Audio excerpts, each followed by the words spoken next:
Next topic क्या है? Next topic NG tube देखते हैं, जिसको राइल्स ट्यूब भी बोलते हैं या फिर नाइजोगैस्ट्रिक ट्यूब भी बोलते हैं। ठीक है, NG tube, nasogastric tube, Ryle's tube और नाइजोगैस्ट्रिक ट्यूब। ये क्या होता है? ये स्मॉल साइज का या स्मॉल साइज इंसर्ट करते हैं स्टमक में थ्रू नोज के द्वारा, जिसको नाइजोगैस्ट्रिक ट्यूब बोलते हैं। याद रखना है क्या है, ये स्मॉल साइज का ट्यूब होता है जो इंसर्ट करते हैं स्टोमक में थ्रू नोज के द्वारा, इसीलिए इसका नाम है नाइजोगैस्ट्रिक ट्यूब बोलते हैं। ठीक है, और क्या होता है ये, इसका पर्पस क्या है? ये प्रोवाइड करता है फीडिंग को, और दूसरा है गैस्ट्रिक एनालिसिस में भी हम यूज करते हैं। गैस्ट्रिक एनालिसिस कैसे पता चलेगा? पीएच के द्वारा। और गैस्ट्रिक लवाज में भी हम यूज करते हैं। गैस्ट्रिक लवाज क्या होता है? स्टमक इरिगेशन और स्टमक वॉश के लिए।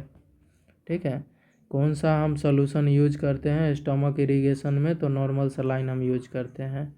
इसमें क्या होता है, फिर नेक्स्ट देखते हैं, टू डिकम्प्रेशन द स्टमक। अगर क्या है पेशेंट को क्या है टू डिस्कम्फर्ट, क्या है टू डिकम्प्रेस स्टमक, क्या है डिकम्प्रेस स्टमक। और आफ्टर स्टमक सर्जरी भी करते हैं प्रिवेंट स्पिरिट के लिए आफ्टर स्टमक सर्जरी। तो याद रखना है, ब्लडी अगर डिस्चार्ज हो रहा है after stomach surgery by NG tube तो व्हाट नर्सिंग एक्शन, तो इसमें डॉक्यूमेंट कर देना है फॉर 24 आवर के लिए, क्योंकि ये नॉर्मल फाइंडिंग होता है। अगर ब्लडी डिस्चार्ज हो गया है after stomach surgery by NG tube तो क्या है नर्सिंग एक्शन क्या रहेंगे? डॉक्यूमेंट करना है फॉर 24 आवर के लिए, नॉर्मल फाइंडिंग होता है। इंडिकेशन देखते हैं एनजी ट्यूब कहाँ करना है। अगर अनकॉन्शियस पेशेंट को फीडिंग देना हो तो, ठीक है, क्लेप पैलेट है, क्लेप लिप हो गया है, अगर क्या है पॉइजनिंग हो गया है तो स्टमक वॉश करना पड़ेगा। तो what is the emergency after take poison, तो व्हाट एक्सपेक्टेड मैनेजमेंट क्या रहेगा? तो गैस्ट्रिक लवाज करना है। याद रखना है, अगर पेशेंट है इमरजेंसी कंडीशन में आया है आफ्टर टेकिंग पॉइजन तो क्या रहेगा मैनेजमेंट? गैस्ट्रिक लवाज करना है। फीडिंग जो होता है 2 टाइप का होता है, एक होता है कंटिन्यूस फीडिंग जिसको रेगुलर फीडिंग भी बोलते हैं। इसमें स्मॉल अमाउंट ऑफ फीड दिया जाता है। याद रखना है, कंटिन्यूस फीडिंग या रेगुलर फीडिंग जो होता है इसमें स्मॉल अमाउंट ऑफ फीड करता है इन मोर टाइम। ठीक है, और पोजीशन इसमें क्या देते हैं? तो सेमी फाउलर पोजीशन यूज करते हैं। कंटिन्यूस फीडिंग जो होता है ना, जिसको रेगुलर फीडिंग भी बोलते हैं, और ये स्मॉल अमाउंट ऑफ फीड करता है इन मोर टाइम, पोजीशन हम क्या है सेमी फाउलर देते हैं। और बोलस क्या है? बोलस होता है दूसरा, इसी को बोलते हैं ग्रेविटी फीडिंग या फिर इलेक्ट्रिकल फीड। इसमें लार्ज अमाउंट ऑफ फीड करता है इन स्मॉल टाइम में। ठीक है, क्योंकि ग्रेविटी फीडिंग है, और ग्रेविटी फीडिंग है विदिन 20 मिनट में दे देना है। पोजीशन इसमें फाउलर पोजीशन देते हैं 30 मिनट तक। और नोट देखते हैं, कंसेंट रिलेशनशिप बिटवीन किसके बीच होता है? तो डॉक्टर और पेशेंट के बीच में। आर्टिकल यूज करते हैं एनजी ट्यूब। ठीक है, आर्टिकल देखते हैं एनजी ट्यूब होता है 2 टाइप का होता है। एक होता है सिंगल ल्यूमेन ट्यूब होता है जिसको हम लेविन ट्यूब बोलते हैं। लेविन ट्यूब होता है यूज ओनली हम फीडिंग में हम लेविन ट्यूब यूज करते हैं। और डबल ल्यूमेन जो ट्यूब होता है जिसको सलमसम ट्यूब बोलते हैं, यूज करते हैं स्टमक इरिगेशन और सक्शन के लिए। और ड्यूरिंग सक्शन है एयर वेंट है वो ओपन होना चाहिए। ड्यूरिंग सक्शन एयर वेंट है ओपन होना चाहिए। During stomach suction level of air vent है एबव स्टमक लेवल होना चाहिए, याद रखना है। ड्यूरिंग स्टमक सक्शन है लेवल ऑफ एयर वेंट है क्या है एबव द स्टमक होना चाहिए, क्योंकि यह है प्रिवेंट करता है ब्लॉकेज ऑफ एयर वेंट के। ये प्रिवेंट करेगा ब्लॉकेज ऑफ एयर वेंट के या फिर prevent leakage of air vent को। अब देखते हैं note, during suction air vent accidentally अगर ब्लॉक हो गया है तो what is the normal priority क्या रहेगा? इरिगेट करना है ट्यूब को, 30 ml एयर पुश करना है। 30 ml एयर पुश करना है। अगर ये ऑप्शन में नहीं रहेगा तो NSB हम यूज करते हैं। During suction air vent accidentally blockage अगर हो गया है तो क्या नर्सिंग प्रायोरिटी रहेगा, तो इरीगेट करना है ट्यूब को बाई 30 ml एयर पुश या NS के द्वारा। साइज हम ट्रिक याद करते हैं बिपाशा बसु वाइट गोरी करके। साइज हम याद करते हैं बिपाशा बसु वाइट गोरी करके। बिपाशा बसु बोले तो ब्लू, ब्लैक, वाइट, ग्रीन, क्या ऑरेंज, रेड और येलो। ठीक है, तो याद रखना है बिपाशा बसु वाइट गोरी करके याद रखना है। क्या है, 20 एक जो ब्लू कलर का होगा वो 8 फ्रेंच का होता है, जो इन्फेंट और नियोनेट में हम यूज करते हैं। और ब्लैक कलर का होता है 10 फ्रेंच का होता है, ये इन्फेंट में यूज करते हैं। और चाइल्ड में हम जो यूज करते हैं वाइट कलर का और ग्रीन कलर का हम यूज करते हैं। ठीक है, 14 से 16 हम यूज 12 से 14 हम यूज करते हैं। वाइट होता है 12 फ्रेंच का होता है, और ग्रीन होता है जो 14 कलर का होता है। तो 12 से 14 हम के यूज करते हैं, किस में करते हैं, तो क्या है, चाइल्ड में यूज करते हैं। और फीमेल में हम 14 से 16 हम यूज करते हैं, मोस्टली 16 करते हैं ऑरेंज कलर का जो फीमेल में, और 18 जो यूज करते हैं मेल एडल्ट में हम करते हैं।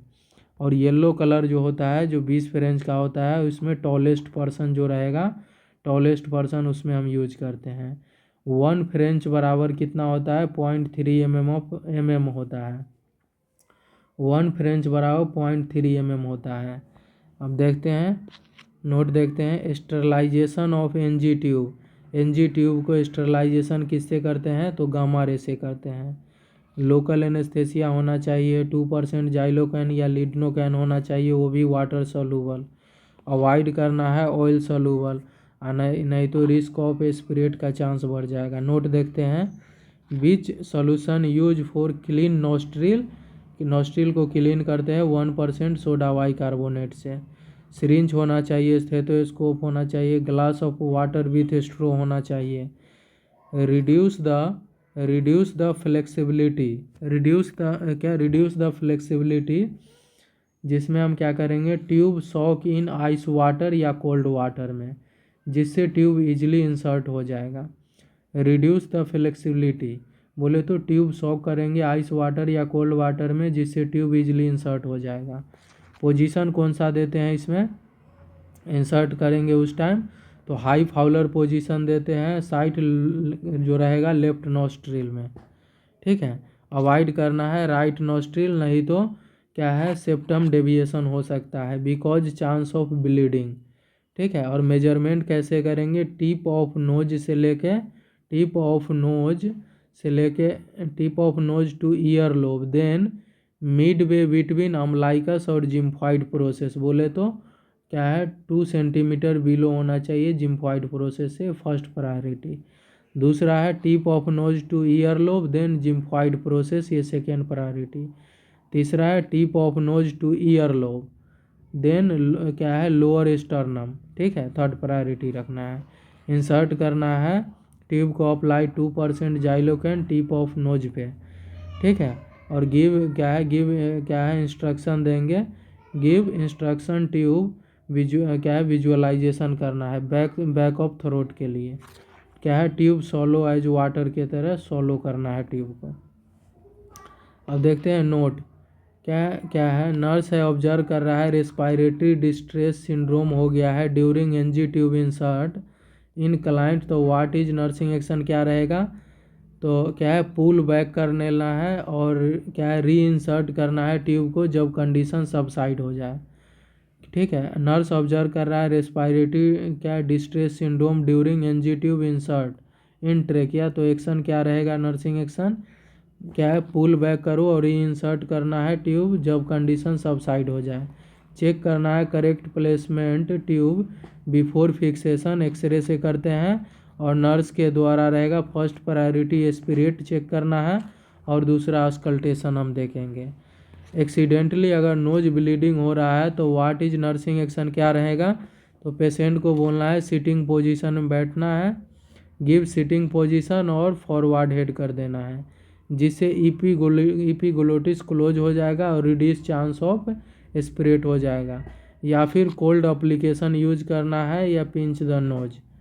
ठीक है, चेक करना है correct placement before every feeding. याद रखना है करेक्ट प्लेसमेंट हम चेक करते हैं एवरी फीडिंग को बाई नर्स के द्वारा, तो एस्पिरेट या फिर ऑस्कल्टेशन।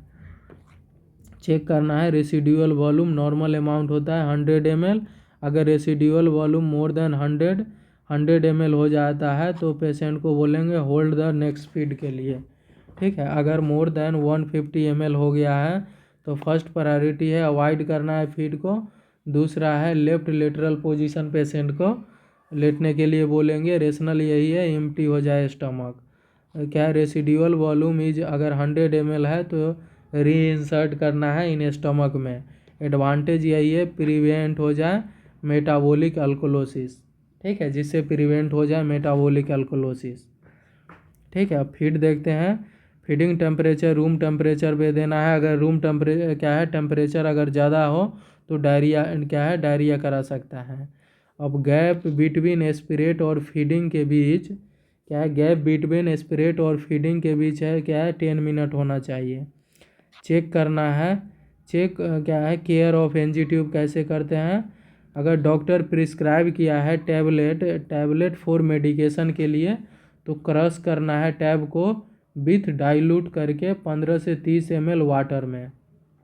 ठीक है, याद रखना है अगर डॉक्टर प्रिस्क्राइब किया है मेडिसिन को तो क्रश करना है, crush the tab with dilute से 15 से 30 ml वाटर में। अब देखते हैं next, give tablet through NG tube for what is the nursing action क्या रहेगा, होल्ड कर देना है फीड को 30 से 60 मिनट के लिए। रेशनल यही है कि मेटाबॉलिज्म तो मेडिसिन का होने दो।